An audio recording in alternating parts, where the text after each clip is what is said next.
आप देख रहे हैं जन अदालत समाचार। जनता की बात जनता के साथ, जन अदालत में।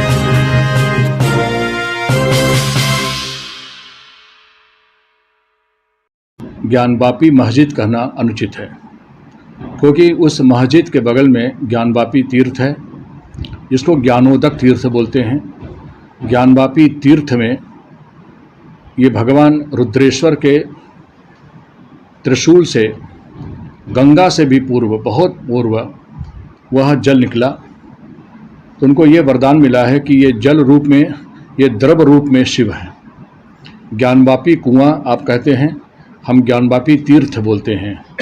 और ज्ञानवापी तीर्थ से पहले ज्ञानोदक तीर्थ है। तो ज्ञानवापी तीर्थ का जल पीने से समस्त काशी की यात्रा संपन्न मानी जाती है और भगवान साक्षात द्रव के रूप में विराजमान है। आज भी जो करोड़ों हिंदू जाते हैं साल 2 साल में, वो सब लोग वो तीर्थ का जल पीते हैं। मेरा हिंदू भाइयों से, सनातनियों से निवेदन है कि ज्ञानवापी अलग है और आलमगीर मस्जिद अलग है। आलमगीर मस्जिद को ज्ञानवापी मस्जिद कह करके इसको ठीक नहीं लग रहा, ठीक नहीं कहना चाहिए, क्योंकि मस्जिद से काफ़ी दूर ज्ञानवापी तीर्थ है। और ज्ञानवापी तीर्थ का दर्शन करिए, ज्ञानवापी में जल पीजिए, ज्ञानवापी में विश्राम करिए, जप करिए, लेकिन ज्ञानवापी मस्जिद मत बोलिए। उसका उल्लेख आता आलमगीर मस्जिद। अब दूसरा बात ये कहना है, श्रृंगार गौरी। श्रृंगार गौरी हम लोग यहाँ 800 साल से हैं, अपने बचपन से लेकर के, और शिवसेना के स्थापना से पहले तक नहीं जानते थे कि श्रृंगार गौरी वही है। मुझे होश आया कि शिवसेना वालों ने वहाँ पे कुछ आंदोलन का रूपरेखा खींच रहे थे, तो पहली बार पता चला कि उस श्रृंगार गौरी में लोग जल चढ़ाना चाहते हैं। तो श्रृंगार गौरी में जल चढ़ाना ऐसे ही अनुचित है। गौरी जल कहाँ चढ़ता है? फिर धीरे धीरे विश्व हिंदू परिषद भी श्रृंगार गौरी का नाम लेने लगा।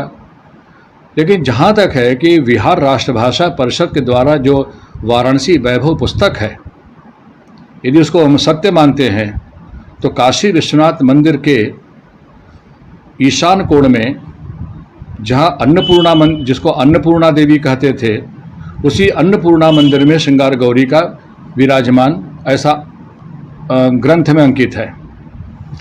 धर्म सम्राट स्वामी करपात्री जी, उनके शिष्य स्वामी शिवानंद सरस्वती ने अपनी पुस्तक लिखी काशी गौरव।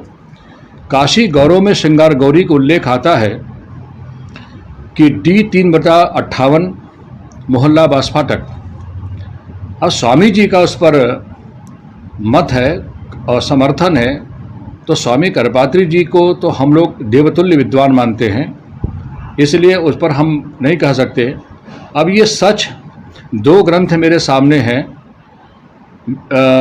सी के 3/58 और काशी विश्वनाथ मंदिर के ईशान कोण में श्रृंगार गौरी। अब ये लोग बताएं कि श्रृंगार गौरी के प्रमाण उनके पास कहाँ से है, क्या है। श्रृंगार गौरी को देखिए, हम सत्य के मार्ग से चलेंगे तो हम शिव तक पहुँचेंगे। कब तक हम शिव तक पहुँचेंगे, ये हमारा कालक्रम, जो कालचक्र जो बताएगा। लेकिन हमें सस्ती लोकप्रियता हासिल करने के लिए खाली 2-4 मुकदमे ठोक करके हम अपना सीना ठोकें कि हमने विश्वनाथ मंदिर को प्राप्त करने के लिए मुकदमा ठोक दिए हैं, इससे हम सहमत नहीं हैं। सहमत इस बात से हैं कि वाराणसी के वयोवृद्ध विद्वानों को, यहाँ के लोगों को एक अच्छी सी कमेटी बने और ये तय हो कि श्रृंगार गौरी हम किसे कहें। और ये दूर दराज के लोग मुकदमा करके सिर्फ खाली चैनलों पर और प्रिंट मीडिया पे आने के जो उनको बुखार चढ़ी हुई है, वो कालांतर में हमें नुकसान करेगा। कालांतर में जब कोई मुकदमा का फैसला होगा तो काफ़ी नुकसान खा जाएंगे। ये बात सच है कि हमारे शिवालय को नष्ट करके मस्जिद बनी है। ये सच है कि जहाँ मस्जिद बनी है उसके पूर्वी भाग के नीचे शिवलिंग है। 91 से पहले तो लोग जाते ही थे।